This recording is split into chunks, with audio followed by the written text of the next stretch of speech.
What if I told you that some of the habits people call bad are actually the reason some people keep winning quietly, over time?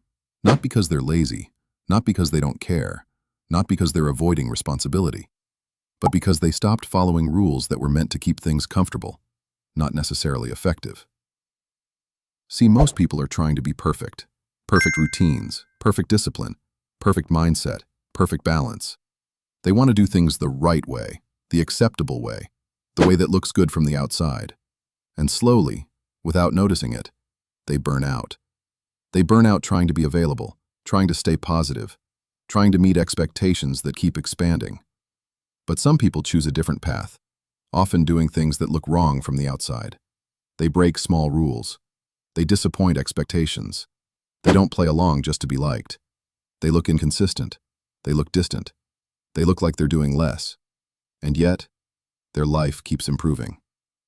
The reason is simple. Some habits look bad socially, but work deeply on a psychological level. They protect energy, they protect focus, and they protect momentum, the one thing most people lose before they ever quit. So in this video, I'm going to share 8 bad habits that silently make you win, when you understand what they actually do beneath the surface. Stay until the end, because the final habit is the one most people avoid admitting, and it's the reason they stay stuck trying to be liked, instead of becoming successful. So without further delay, let's get into it. Habit number 1, being hard to reach. People will say you've changed. They'll say you're distant, unresponsive, unavailable, maybe even rude. And on the surface, it does look bad. You're not replying instantly. You're not always picking up. You're not explaining yourself. But constant availability trains your life to revolve around interruptions. Every notification pulls your attention away. Every message resets your focus. Every explanation drains a little more energy. When you're hard to reach, your nervous system finally slows down. Your mind stops reacting. Your priorities stop shifting. And your attention comes back under your control. What feels like distance to others feels like clarity to you. So ask yourself, is being hard to reach really such a bad thing? Habit number 2, quitting things early. Most people are taught one rule growing up: never quit. Push through, stick it out, finish what you start. But quitting the wrong thing is often the smartest decision you can make. When you stay in routines that drain you, your energy leaks slowly and constantly. You don't fail loudly. You slowly stop moving forward. Quitting early gives your attention, time, and emotional space back. It allows you to redirect effort instead of wasting it. What looks like inconsistency on the outside is often self-awareness on the inside. You're not quitting everything. You're quitting what no longer fits. So ask yourself, are you really quitting too early or just choosing better? Habit number 3, being lazy on purpose. This one sounds wrong, and that's exactly why it works. There's a reason Bill Gates once said he would choose a lazy person to do a hard job, not because they care less, but because a lazy person looks for the simplest way to get it done. Most people try to solve problems with effort, more time, more energy, more pushing. Lazy thinking does the opposite. It asks, how can this be easier? How can this take less effort? How can this work without exhausting me? Intentional laziness removes unnecessary struggle. You stop overbuilding systems. You stop forcing motivation. You stop turning simple tasks into hard ones. 10 lazy minutes thinking through a simpler solution often beats hours of unnecessary effort. An imperfect shortcut still works. A simple solution still counts. Over time, this habit trains efficiency instead of effort, and efficiency quietly beats intensity every single time. So ask yourself, are you solving the problem or just adding effort? Habit number 4, not always being nice. This one sounds harsh, and that's why most people avoid it. People are taught to be polite, to be agreeable, to smooth things over. But being nice all the time often means being dishonest with yourself. Steve Jobs was never known for being nice or agreeable. He challenged people. He pushed back. He said no when things weren't right, not because he wanted conflict, but because he cared about clarity. Not always being nice creates honesty. It allows real conversations, clear boundaries, and standards that don't keep slipping. This habit looks cold on the surface, but underneath, it prevents resentment, confusion, and burnout. What feels uncomfortable in the moment often saves you from bigger problems later. So ask yourself, is being nice actually helping, or just keeping things easy? Habit number 5, overthinking before you commit. Everyone says, just start. But starting the wrong thing is often worse than starting late. Commitment isn't just action, it's direction. Once you say yes, your time follows, your energy follows, and often, your identity follows too. Overthinking before commitment isn't about fear, it's about alignment. It pushes you to ask harder questions before you get attached. It reveals what doesn't fit before walking away becomes painful. This habit protects you from building momentum in the wrong direction. Slowing down here isn't about making things easier.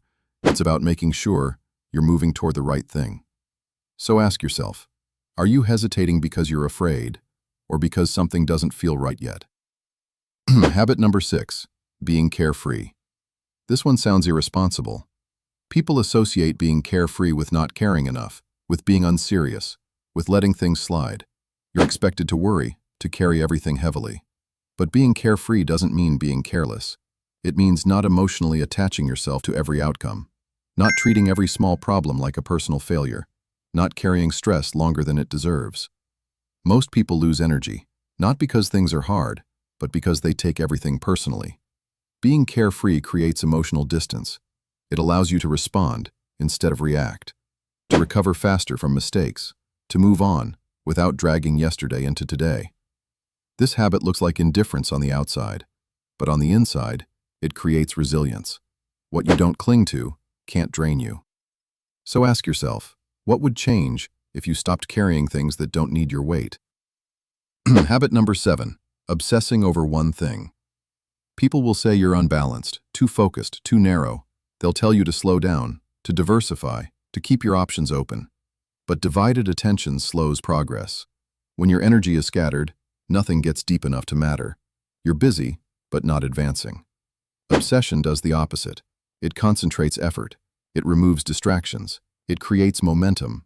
And momentum, once it starts, makes progress feel inevitable. Michael Phelps showed what this kind of focus looks like.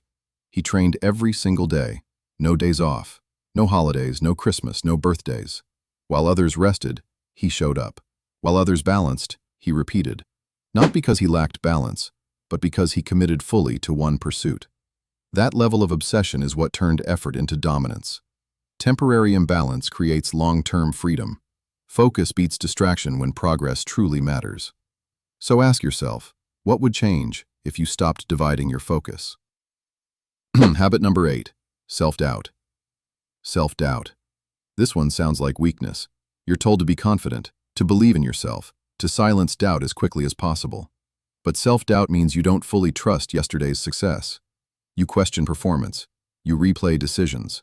You search for weaknesses instead of celebrating too early. People preach confidence, but confidence can lie.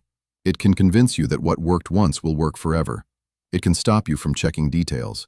It can turn small wins into complacency. Self-doubt does the opposite. It keeps you alert. It keeps you honest. It forces you to look closer before mistakes compound. People who never doubt themselves often stop improving.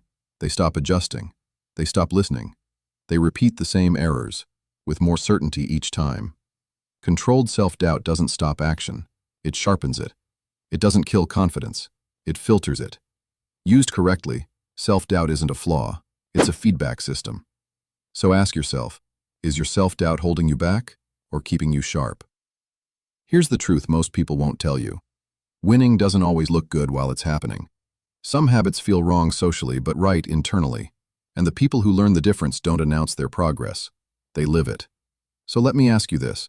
Which one of these bad habits do you already have or need to stop apologizing for? Comment the number below and own it. And if this video helped you see things differently, like, subscribe, and share it with someone who's tired of trying to look good instead of trying to actually move forward. Because real progress rarely looks impressive while it's being built.